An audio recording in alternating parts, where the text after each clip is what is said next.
Kalau seperti Pak Yonan atau Pak Rudiantara, saya kira wajar ya, mereka orang-orang profesional.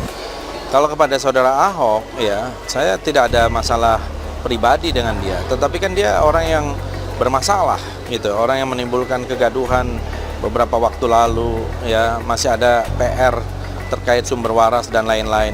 Sangat jelas, Fadlizon iri pada Ahok dapat jabatan komisaris utama, ditulis oleh Daeng dari Siber.com. Sebelum kita lanjut, jangan lupa subscribe dan nyalakan loncengnya agar Anda menjadi yang pertama mendapatkan informasi dari jurnal terupdate. Lagi-lagi Fadlizon merasa dirinya lebih baik dari Ahok.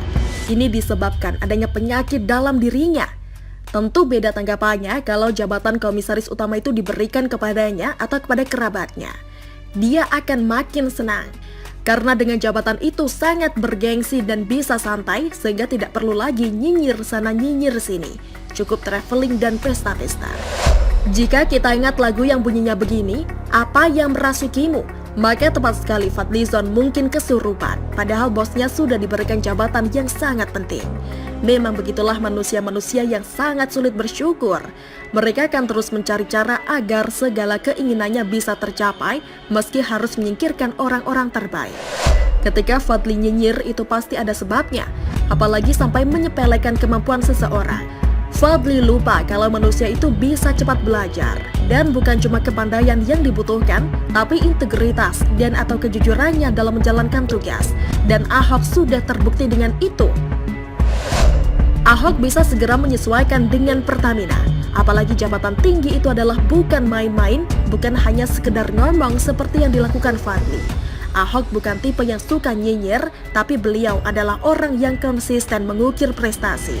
Hanya saja, dengan jabatan komisaris, mungkin dalam hati kecilnya merasa belum mampu memberdayakan atau membantu orang miskin seperti waktu beliau jadi gubernur DKI. Ahok penuh empati, sedangkan Fadlizon penuh nyinyiran. Kalau mau berhitung berapa kali dia pernah nyinyir di media atau di akun Twitternya, pasti jumlahnya tidaklah sedikit. Karena orang ini tidak jauh beda dengan Anies yang pandai dengan kata-kata tapi nihil kinerja pada masyarakat. Tentu saja negara rugi besar jika ada orang yang digaji tinggi tapi tidak bermanfaat, malah membuat gaduh. Kalau mau berkaca pada pejabat sebelumnya, apakah pejabat sebelum Ahok telah membuat perubahan besar? Kalau pernah, syukurlah. Tapi kalau Pertamina masih punya banyak masalah sampai saat ini belum selesai, berarti memang pejabat sebelumnya itu bisa kita berkata padanya. Dia juga adalah manusia biasa meskipun sudah banyak atau segudang pengalaman dan senioritas. Sungguh sadis jika orang seperti Ahok terus saja dibenci dan tidak diberi kesempatan untuk bekerja. Karena nanti seiring berjalannya waktu, barulah bisa publik tahu bagaimana kinerja Ahok selama ini. Jadi harus diberi kesempatan menjalankan tugasnya. Fadli seolah-olah ingin menutup jalur rezeki orang. Meskipun nantinya kita memprediksi bahwa Ahok jarang diakses media, namun semoga ini ada perubahan dan masyarakat pun diberi pengetahuan bahwa tugas dan kewajiban komisaris utama Pertamina adalah seperti ini dan itu. Semoga Ahok membuka akses informasi yang berguna sehingga tidak terkesan kerja buta.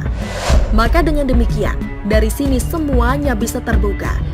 Apalagi Ahok yang tidak gaptek, maka pasti akan melakukan langkah-langkah yang strategis dengan memanfaatkan teknologi terkini dalam menjalankan tugasnya. Dan ini akan ada peningkatan atau pembaharuan, kecuali ada tekanan politik mungkin.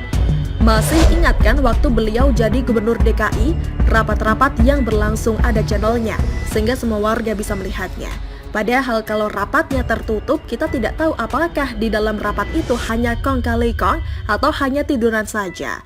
Tapi Ahok benar-benar membuka informasi itu. Bahkan masalah anggaran pun sangat luar biasa transparannya. Sehingga kalau mau membandingkan dengan Anies yang saat ini menjabat, jauh beda. Warga sudah muak mendengar nama gubernurnya saat ini, apalagi yang sudah kena gusur dan tidak mendapatkan rumah pengganti. Jadi sebaiknya Fadlizon melangkah ke toko cermin dan membeli cermin yang paling jelas, lalu melihat dirinya ke dalam dan bertanya dalam hati, apa yang sudah saya lakukan buat negeri ini selain nyinyir? Apakah benar saya sudah mewakili rakyat? Atau memang selama ini hanya mewakili para konglomerat? Atau saya hanya cari kepentingan saja, memanfaatkan suara-suara rakyat yang polos itu? Tapi yang namanya Zon jarang mau berbicara dengan hati nurani.